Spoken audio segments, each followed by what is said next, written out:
6. Les Antipov s'étaient établis à Yuratine avec une facilité inespérée. On avait gardé un bon souvenir des Guichards. Cela fut d'un grand secours à Lara pour surmonter les difficultés qui accompagnent toujours un emménagement. Elle était absorbée par ses travaux et ses soucis.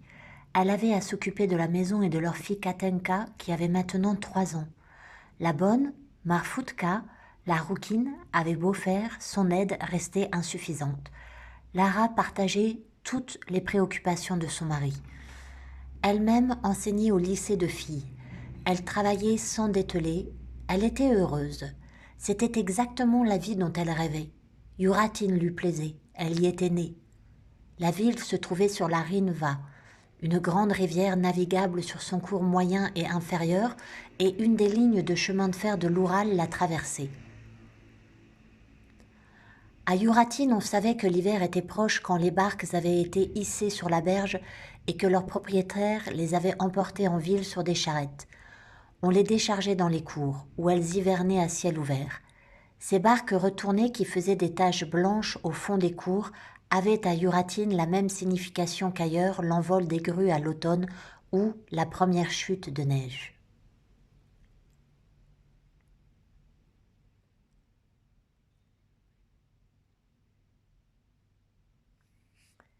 L'une de ces barques, sous laquelle Katenka jouait comme sous le toit renflé d'un pavillon de jardin, dressait sa coque peinte en blanc dans la cour de la maison louée par les Antipov.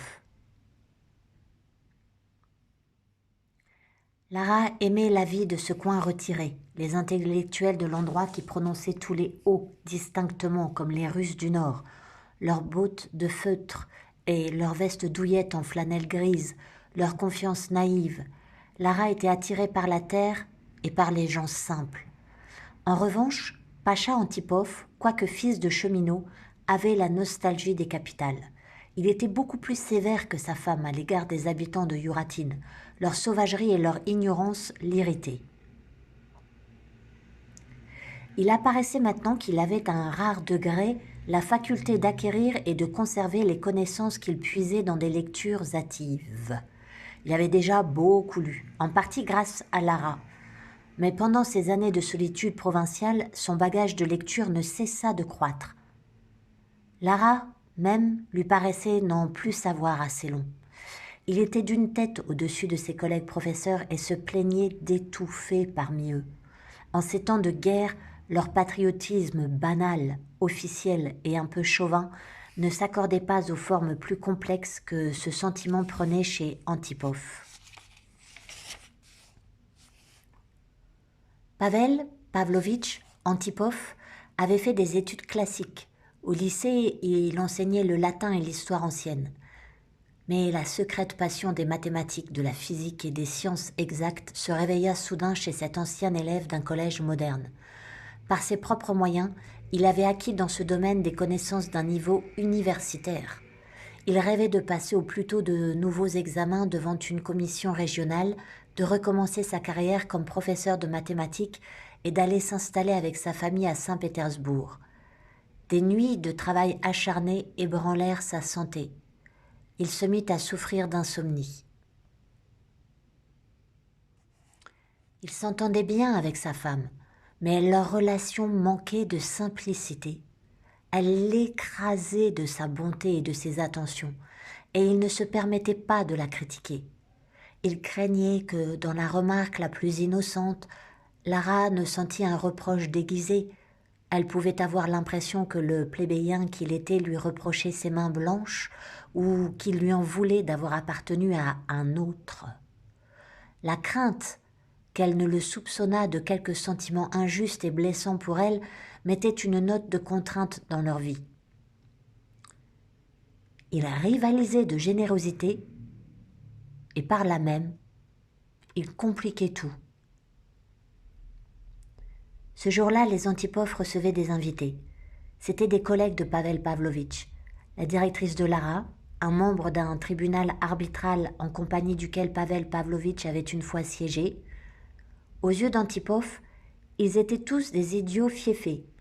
Il était frappé de voir Lara si aimable avec tout le monde et ne parvenait pas à croire que dans cette société, quelqu'un pût lui plaire sincèrement. Quand les invités furent partis, Lara aéra longuement les pièces et balaya, puis fit la vaisselle à la cuisine avec Marfoutka. Puis elle s'assura que Katenka était bien couverte et que Pavel dormait, se déshabilla rapidement, éteignit la lumière et se coucha à côté de son mari avec le naturel d'un enfant que sa mère a pris avec elle dans son lit. Antipov faisait seulement semblant de dormir. Il était en proie à l'une de ces insomnies qui le prenaient si souvent ces derniers temps. Il savait qu'il resterait encore 3 ou 4 heures sans dormir.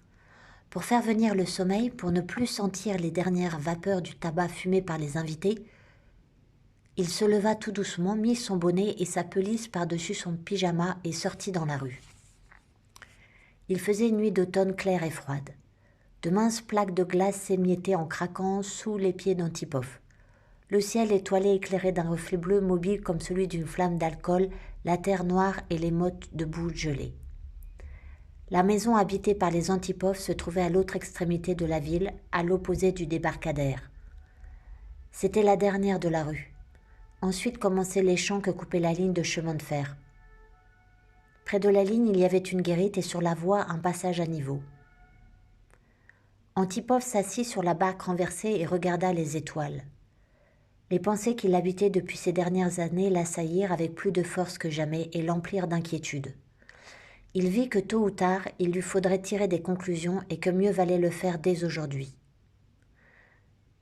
Cela ne pouvait durer plus longtemps, pensa-t-il. Mais c'était couru d'avance. Il s'en apercevait un peu tard. Pourquoi lui avait-elle permis de la couver des yeux comme il le faisait quand il était enfant ? Pourquoi avait-elle fait de lui ce qu'elle voulait ? Pourquoi n'avait-il pas eu le bon sens de renoncer à elle en temps voulu, quand elle-même le demandait avec insistance pendant l'hiver qui avait précédé leur mariage ?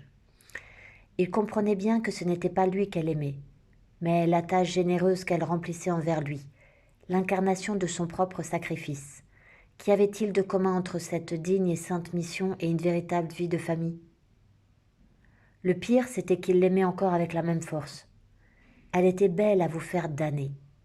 Et peut-être le sentiment qu'il éprouvait lui-même à son égard n'était-il pas de l'amour, mais un désarroi plein de gratitude devant sa beauté et sa grandeur d'âme.